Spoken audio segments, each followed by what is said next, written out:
Hey there guys, welcome back to Chelsea Explain, as this is your match preview for tomorrow's game against Hull City in the FA Cup.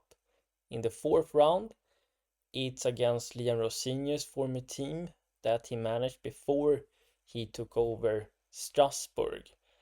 And in this match preview, we're going through a couple of talking points in terms of a certain player that could be out for a little while, which is unfortunate.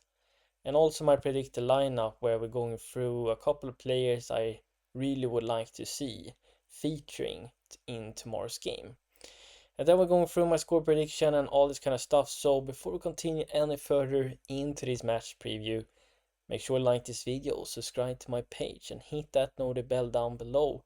And also grab something nice to eat or drink. Let's dive into the team news ahead of the game against Hull City. And we have some bad news, and that is that Cucurella seems to be out for a little while with a hamstring injury. He was supposed to have his scan today, and I haven't checked for any updates, so it might be out and clarifying how long he will be out. But I searched up how long you can be out with a hamstring injury, and it can be between 3 weeks all the way up to 3 months. It depends on how bad it is and which grade it is. If it's grade 1, grade 2, or grade 3. Grade 3 being the worst one. And if Cucurella will be out for that amount of time, it will be completely devastating for Leandro Senior's tactics. And yeah, because I think Cucurella has been slightly out of form, but I think he has been overplayed. Much like Caicedo and Enzo Fernandez, and it was about time that one of these players will injure themselves. Hamstring injuries often comes from that you have been overplayed, and he felt something in the first half against Leeds, and that was the reason Rosinho took him off at halftime and brought in Hato. It will of course be fantastic to see Hato getting game time, but Marco Cucurella is such a key player for us, so he's going to be missed. I think it's a common theme in sports in general these days. It's simply just too many games, especially for the top teams. The schedule is just getting tighter and tighter for every year, and maybe it is smart to build a really strong squad depth. We have a okay squad depth, but it could be better. And there are in certain moments where you have to, unfortunately, rotate a bit, because it's a long season, and if you're playing the same players, same 11 every game, even if we want to do that, someone will get injured eventually. So the game tomorrow against Hull City, which is a championship side, is not going to be easy. They are in great form, but it is opportunity to rotate and rest some of our key players. We have a whole week to rest after this game, which is fantastic. So we might not go overboard with rotation, but I will still rotate a bit in the squad, because I think some players need a fair amount of rest. They have simply been played too much, and we haven't been able to rotate some of these players like Fernandes and Caicedo because we have had our backup players out injured. Lavia and Isugo has been out for a long time, and when they are almost back, they re-injure themselves. It looks though that Lavia is back in training, which is fantastic news, and I hope we're monitoring him carefully, because if he's getting another setback, that will not be great. We also have other positive news, is that James is back in training. He was out with a sort of knock in a couple of games. He has also been ill, but is back in training now and available for selection tomorrow. So why not then dive in to my predicted lineup. Sanchez will start in goal because Jorgensen is doubtful. In the backline, we're going to have James, Sarr, Chile, and Hato. I think James can get a 45-60 minutes, get back the match fitness and sharpness, and be that leader in the backline, because we have a new player there that is going to make his starting debut, and that is Mamadou Sarr, who we recall back from his loan spell at Strasbourg. And Leon Rosini has been vocal in the presser that he could actually feature, and it will be very interesting to see what he's all about. I think it's a perfect opportunity to get a feel for Rossini's tactics, chemistry with his teammates, and build up some confidence and match sharpness in a fixture in the FA Cup. And we can therefore rest Fofana, we can rest Chaluba, but Chile gets some game time to rebuild his confidence as well, and can take revenge from further disappointing performances. Hato coming in because we simply don't have a choice. Cucurella is out. And I think Sarr is someone that looks very composed, calm and collected, which we need at the back line, because a lot of our players can panic under pressure when we, for example, losing control and the grip of games, when they're being under defensive pressure. And we need that calmness and composure in the back line, because that will translate to the other players as well. He seems to be someone that wins a lot of tackles, making lots of blocks, anticipating situations, reading the game very well. So I'm looking very much forward to see Mamadou Sarr. And let's not forget, he has been maybe Strasbourg's best defender when he was at loan there.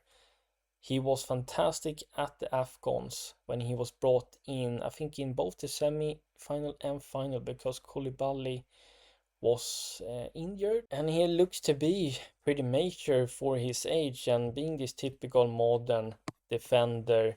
And he seems to be someone who's great defending 1 versus 1 situation, has great passing accuracy too, which we need in this when we're going to dominate possession and play through opponents' high press. We need someone being calm, collected, and have good passing attributes. I think he can maybe improve in the air. He seems, when you're looking at the statistics, you're losing a lot of air duels, so that might be an area for improvement. But this guy is still young and has plenty of time to work on his weaknesses. If we're going further into my predicted lineup, in the pivot I will have Santos and Caicedo. I would actually rest Enzo Fernandez. Him or Caicedo has to rest at some point. Enzo Fernandez can maybe come into the second half, but I have Santos, Caicedo adding that defensive protection in front of Sarr and Chile. I don't know who between James and Hato will be in this makeshift back three. Maybe both are flying up against Hull City if they're deploying their 5-back system. And in the front four, we're going to have Neto on the right hand side, Garnacho on the left hand side, Estevao in the middle. I want him to be deployed in this sort of free number 10 role like Cole Palmer has been, and see what he can do there, because Estevao is versatile. He can play on the right hand side and in the number 10 role. And it will simply be just too much for Hull City to worry about. It will be very difficult to mark and track Estevao when he can move freely. And I think he has the right anticipation, decision making, and intelligence to play that role. You also need to be very technical, which he is. And up front, I'm being bold here, maybe too bold, but I'm going with Mark Guiu. Personally, for me, I think the lap hasn't been good enough for many different reasons. He has been out injured, of course. He has been suspended, maybe hasn't got into a rhythm in Chelsea so far. But I think even though he has gotten chances, he has been quite off the mark. I have to say that. I am expecting more from Liam Delap. So therefore, I think it's a great chance to give someone like Mark Guiu a chance, at least 45-60 minutes, because otherwise, why did we bring him back when he was supposed to be on loan at Sunderland, I think, at the beginning of season? But we decided to recall him, and we have barely utilized him. I think he has better hold of play and technique than Delap, and therefore suits Rosinier's system better. And then in the second half, if it doesn't deliver, we could give Delap a chance or bring in João Pedro if we are hunting and being 1-2 goals down, which we shouldn't be, but you never know. Neto and Garnacho on each side. We see what Pedro Neto's future holds. Garnacho is someone that also needs to be utilized because we have to rest Palmer. We don't have anyone else to turn to. Tyreek George was loaned out. Gittens is out injured. Do we bring in someone from the academy maybe to have on the bench at least in case Garnacho doesn't perform and we can give them a chance? Let me know that. But yeah, let me know what you would change in this predicted lineup, and I will happily read it in the comments down below. Could be too many rotations here, but I still think we should have enough quality to overcome Hull City. In terms of a score prediction, I think it's going to be a game that is gonna go back and forth because Hull City has a great season. They're sitting fourth in playoff spots. They are at home and they know we might going to rotate, and therefore they can feel like they have a great chance of causing problems. And under the manager, they actually play a sort of high end-to-end octane football. They're taking high risks, which has paid off for them in Championship. Will they do that against a side like Chelsea? I think they could actually be that brave, especially when they are at home and has nothing to lose really. I mean, it's a cup competition. But at the same time, if it's a very open game, as usually it's going to suit us because we are so good playing through opponents' press. But Hull City seems to be great in transition. They're being very direct, exploiting the flanks with wingers and wingbacks or fullbacks overlapping, delivering crosses into the box. So very important, Garnacho and Neto tracking back and helping Hato and James or whoever plays in the fullback positions.